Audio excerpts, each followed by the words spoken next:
இந்த போறப்பு தான் நல்லா ருசிச்சு சாப்பிட கிடைச்சது. ஹாய் ஃப்ரெண்ட்ஸ், இன்றைக்கி நம்ம பார்க்க போகிறது இந்த பனிக்காலத்தில் எல்லாத்துக்கும் சளி இருமல் தொல்லை இருந்துகிட்ருக்கு. அதுக்கான ஒரு சிம்பிளான நேச்சுரல் ஹோம் ரெமெடி, ஒரு கஷாயம் எப்படி பண்ணலான்னு பார்க்கலாம். நம்ம எப்போதும் டேப்லெட் சாப்பிட்டு நம்ம எதிர்ப்பு சக்தி தான் குறைஞ்சி போகுது. நம்ம ஏன் இந்த பாரம்பரியத்தை ஃபாலோ பண்ணக்கூடாது? கஷாயம் எப்படி பண்ணலான்னு பார்க்கலாம். அதுக்கு ஒரு 5 தூதுவளை, 5 ஓமவல்லி இலை, கொஞ்சமாக முருங்கைக்கீரை, கொஞ்சமாக துளசி, 2 வெத்தலை, கொஞ்சமாக சுக்கு, 1 ஸ்பூன் மிளகு, கொஞ்சமாக சித்தரத்தை, சீனி, துளசி உங்கள் வீட்டில் இருந்தால் சேர்த்துக்கோங்க. அப்படி இல்லைன்னா 1 ஸ்பூன் panamkarkandu எடுத்துக்கலாம். இப்போ ஒரு பாத்திரத்தில் 1/2 லிட்டர் தண்ணி ஊற்றிக்கலாம். அங்கே சட்டி இருக்கனால நாங்கள் சட்டி யூஸ் பண்ணிக்கிறோம். நீங்கள் எந்த பாத்திரம் வேணால் யூஸ் பண்ணிக்கோங்க. அதில் தூதுவளை, ஓமவல்லி, முருங்கைக்கீரை, வெத்தலை,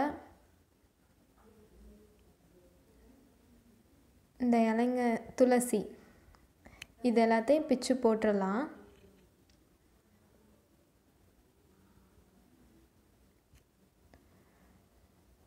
அடுத்தது அந்த மிளகு, சுக்கு, சித்தரத்தை, இது 3ஐயும் 1-2 இடிச்சுக்கோங்க. இது மாதிரி 1-2 இடித்து இதையும் அந்த கொதிக்கிற அந்த தண்ணியில் சேர்த்துக்கலாம்.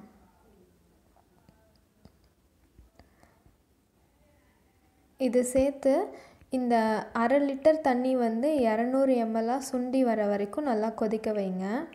சீனி, துளசி இந்த கஷாயம் கொஞ்சம் காரமாக இருக்கும். இந்த குழந்தைங்களாம் அதை குடிக்க மாட்டாங்க. அதனால தான் இந்த சீனி, துளசி நாங்கள் சேர்த்துருக்கோம். அப்படி உங்கள்கிட்ட சீனி, துளசி இல்லை அப்படின்னா நீங்கள் panamkarkandu 1 ஸ்பூன் போட்டுக்கோங்க, ரொம்ப சேர்க்க வேணாம். இந்த கஷாயம் 6 மாத குழந்தையிலேருந்து பெரியவங்க வரைக்கும் எல்லாருமே குடிக்கலாம். சின்ன குழந்தைங்களுக்குனா ஒரு 10 to 15 ml கொடுங்க. பெரியவங்க ஒரு 1/4 டம்ளர் வரைக்கும் இதை குடிக்கலாம். இது 1 நாள் மட்டும்தான் வச்சு குடிக்கணும். இதே மாதிரி ஒரு 3 நாள் தொடர்ந்து குடிச்சிட்டு வந்தீங்கன்னா உங்களுக்கு க்யூர் ஆகும். இந்த கஷாயம் நல்லா சுண்டிருச்சு. இதை ஒரு 10 நிமிஷம் விட்டு அந்த சாரெல்லாம் இறங்கினோன்னா வடிகட்டி நீங்கள் கொடுக்கலாம். நீங்களும் கண்டிப்பாக இதை ட்ரை பண்ணி பாருங்கள், உங்களுக்கே டிஃப்ரென்ஸ் தெரியும். நீங்களும் இந்த ஹோம் ரெமெடி கண்டிப்பாக ட்ரை பண்ணி பாருங்கள்.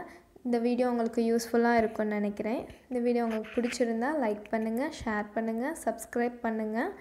மறக்காமல் பெல் ஐக்கானை கிளிக் பண்ணுங்கள். தேங்க்யூ.